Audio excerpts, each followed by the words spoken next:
আপনারা সম্পদের হিসাব দিবেন না, কারণ আপনাদের নিয়েও কিন্তু লোকের সন্দেহ।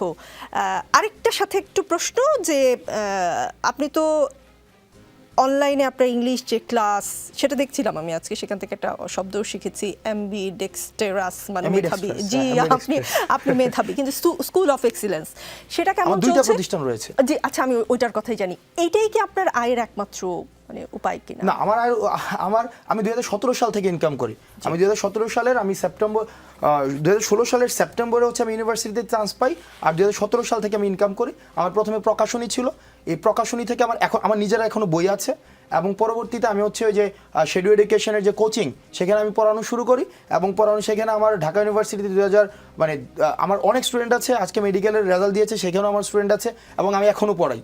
আমি এখনও দেখা যাচ্ছে আমার আরও 2টা ক্লাস বাকি আছে 25 তারিখ ঢাকা ইউনিভার্সিটির পরীক্ষা। আমি দেখা যায় ফজরের পরে 6টা-7টার দিকে আমি ক্লাস নেই। এবং আমার যে ইনকাম সোর্স রয়েছে, সেই ইনকাম সোর্সের যে মূল অংশগুলো, সেটা হচ্ছে প্রথমত হচ্ছে প্রকাশনী, দ্বিতীয় হচ্ছে এখনও আমি পড়াই, প্রকাশনীতে আমার ইনভেস্টমেন্ট রয়েছে, এবং হচ্ছে একটা প্রকাশনী নাকি কয়টা প্রকাশনী? একটা প্রকাশনী। তারপরে হচ্ছে আমার 2টা অনলাইন প্রতিষ্ঠান রয়েছে। একটা প্রতিষ্ঠানের ডিরেক্টর আমি। এখন প্রশ্ন করতে পারেন সেগুলো কি আন্দোলনের পরে হয়েছে কিনা? না, সেগুলো আন্দোলনের পরে না। যেটার আমি ডিরেক্টর, সেটা হচ্ছে 2023 সালের জুন মাসে সেটার আমি হচ্ছে চুক্তিবদ্ধ হয়েছে, এবং সেখানে আমার একটা ইনভেস্টমেন্ট রয়েছে। তারপরে হচ্ছে আরেকটা প্রতিষ্ঠান আমি পড়াই, অনলাইন প্রতিষ্ঠানে আমি পড়াই, সেখানেও হচ্ছে আমি কোর্স বিক্রি করি। আমার কোর্স বিক্রি করি, এবং এই কোর্স থেকে রেকর্ডেড কোর্সও সেখানে বিক্রি হয়, এবং সেখানে লাইভ কোর্সও বিক্রি হয়। এগুলো হচ্ছে আমার ইনকাম সোর্স। এবং আমি রাজনৈতিক দল পরবর্তীতে যদি আমরা হই বা রাজনৈতিকতে যদি আমি যাই, বা খুব দ্রুততম সময়ে আমার যে ইনকাম রয়েছে, আমার বাবার যে ইনকাম রয়েছে, আমার স্ত্রীর যে সম্পদ রয়েছে, বা আমার মা এবং অত ফার্স্ট হ্যান্ড রিলেটিভ যাদের রয়েছে, আমি সেটাকে অবশ্যই প্রকাশ করব।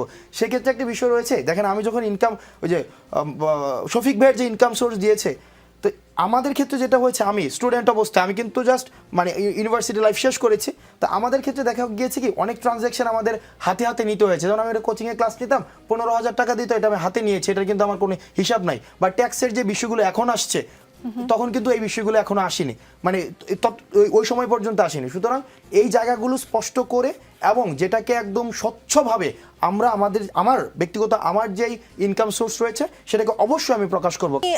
যদি নির্বাচনে রাজনৈতিক দল করেন এবং নির্বাচনে দাঁড়ান, তখন আপনি না, আমি এখনই দেব, এখন সময়টাই জানতে চাচ্ছি এখন বলতে হচ্ছে আমি এই মাসের শেষের দিকের মধ্যে হচ্ছে আমি আমার যে আয় বিবরণী, আমার যে ইনকাম রয়েছে, আমি ইনকাম প্রকাশ করব। এবং আমার ইনকামের সোর্স জানার জন্য আমি প্রকাশ করার আগে আপনারা আমার প্রতিষ্ঠানগুলো যেগুলো রয়েছে, সেগুলোকে সার্চ করলেই দেখবেন যে সেগুলোর অর্থ কি পরিমাণ ইনকাম করে প্রত্যেক বছর আসে। 5 মাস আগে আপনার আয় কত ছিল, আপনার সম্পদ কত ছিল, আর 5 মাস পরে কত, সেটা তফাৎ জানতে পারবো? সেটা আপনি এখনো যদি সার্চ করেন যে স্কুল অফ এক্সিলেন্সের কোর্সগুলোতে কি স্টুডেন্ট কতজন কিনেছে, সেখানে লেখা আছে কতজন কিনেছে এই কোর্সটা, এবং সেটার সাথে যদি আপনি কোর্সের দাম কত সেটা গুণ দেন, এবং সেটা 10% আমি পাই, এবং ডিরেক্টর অ্যালাউন্স বাবদ আমি প্রত্যেক মাসে 90,000 টাকা পাই। এখন থেকে না, এই যে স্কুল অফ এক্সিলেন্সে ডিরেক্টর অ্যালাউন্স বাবদ আমি একদম নর্মালি ইনকাম নিয়ে কথা, আমার তখন থেকে 90,000 টাকা হচ্ছে ডিরেক্টর অ্যালাউন্স প্রত্যেক মাসে 2023 সালের জুন থেকেই, এবং বছর শেষে যে ইনকাম হয় সেটার 10% আমি পাই।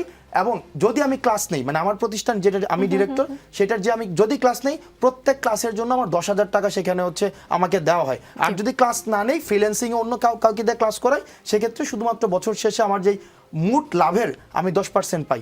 আর আরেকটা প্রতিষ্ঠান যেটা এসিএস, আমি বলছি এসিএসে আমি পড়াই, সেখানে ইংলিশ কোর্সটা এবছর প্রায় আমার 16,000 স্টুডেন্ট কিনেছে।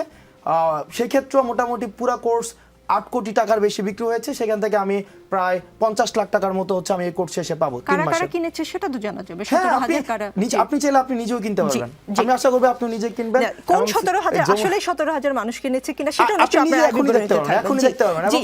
এবং এটা একটা প্রচারও হয়ে গেল যে যমুনা টেলিভিশনে যেখানে 1 সেকেন্ডের 1 মিনিটের একটা বিজ্ঞাপন দিতে 70,000 টাকা লাগে, সেখানে আমার 2টা প্রতিষ্ঠানের বিজ্ঞাপন হয়েছে। আমার 2টা প্রতিষ্ঠান স্কুল অফ এক্সিলেন্স এবং এসিএস। না, সেই সুযোগটা আপনাকে দেওয়া উচিত হয়েছে কিনা আমি ঠিক বুঝতে পারছি না। আসছি মাসুদ কামাল, সরকারকে সমর্থন করছি, তবে এই সরকার যদি শিক্ষক সহ বিভিন্ন সেক্টরে বৈষম্য তৈরি করার চেষ্টা করে, তাহলে সমর্থন করব না বলে মন্তব্য করেছেন নাগরিক ঐক্যের সভাপতি মাহমুদুর রহমান মান্না। এটা কিসের লক্ষণ? লক্ষণ শুনেন, আমি বলি একটা জিনিস হলো কি, এই সরকারের নানা দিক দিয়ে নানা ধরনের ব্যর্থতা আছে। এই যে দেবপ্রিয় ভট্টাচার্য কথা বললেন, উনি কিন্তু কতগুলো কথা বলেছেন, যে এই যে ভ্যাট বাড়ানোর ব্যাপারটা নিয়ে বলেছেন যে এটা খুবই অবিবেচনাপ্রসূত একটা সিদ্ধান্ত।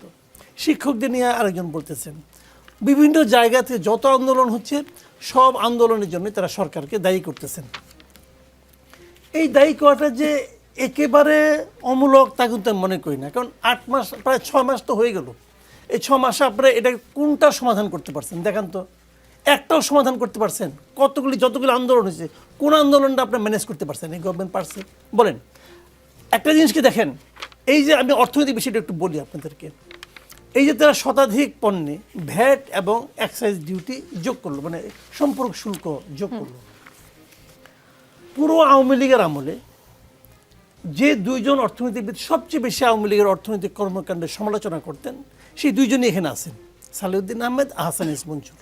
দুজন বহুবার আমার সঙ্গে বহুবার বসে তারা আলোচনা করছেন। তারা আওয়ামী লীগ গভর্নমেন্টকে নানা ধরনের উপদেশ দিতেন যে এটা হওয়া ঠিক না, এরকম করা উচিত, এরকম করা উচিত। তো এরকম আরও লোক আছে। তো ওনারা যে এবার একটা এত বড় একটা সিদ্ধান্ত নিলেন, বাংলাদেশের ইতিহাসে অর্থ বছরের মাঝামাঝি একবারে এতগুলি পণ্যের মূল্য বৃদ্ধির ইতিহাস নাই রে ভাই। ওনারা সেই ব্যবস্থা করেছেন। আমি কিন্তু সবিনয়ে প্রশ্ন করতে চাই, আপনারা কার সঙ্গে আলাপ করে করেছেন? আপনাদেরকে সাহায্য করার জন্য, আপনাদেরকে পরামর্শ দেওয়ার জন্য দেশে অর্থনীতিবিদের এখন অভাব নাই। আপনারা কার সঙ্গে কথা বলে করেছেন? কথা বলার কোনো প্রয়োজনীয়তা অনুভব করেন নাই। কেন করেন নাই? করেন নাই এই কারণে আগের সরকার করতো না।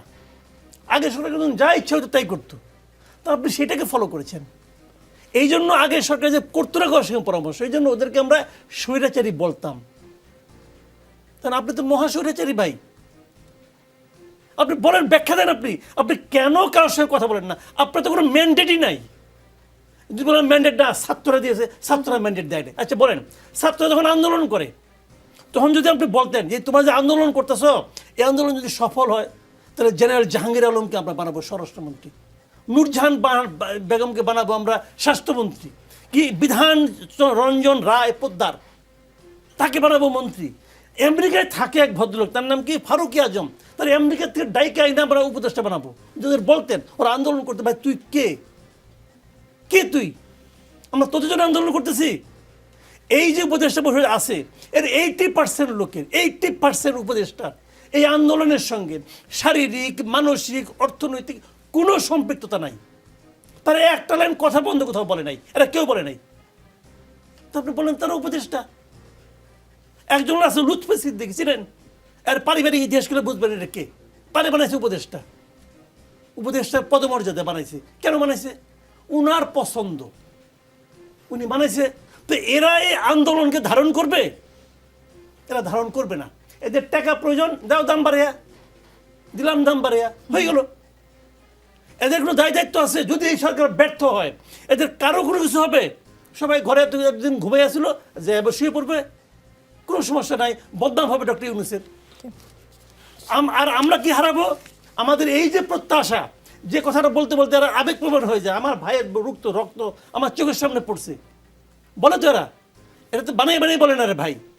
এর কোথায় রিফ্লেকশন কোথায় বলেন আপনি? এদের কার মধ্যে রিফ্লেকশন আছে? এদের কারোর মধ্যে নেই। ওই রক্তক্ষরণ কি এখন হচ্ছে না? যখন একটা জিনিস কিনতে যে প্রতিটা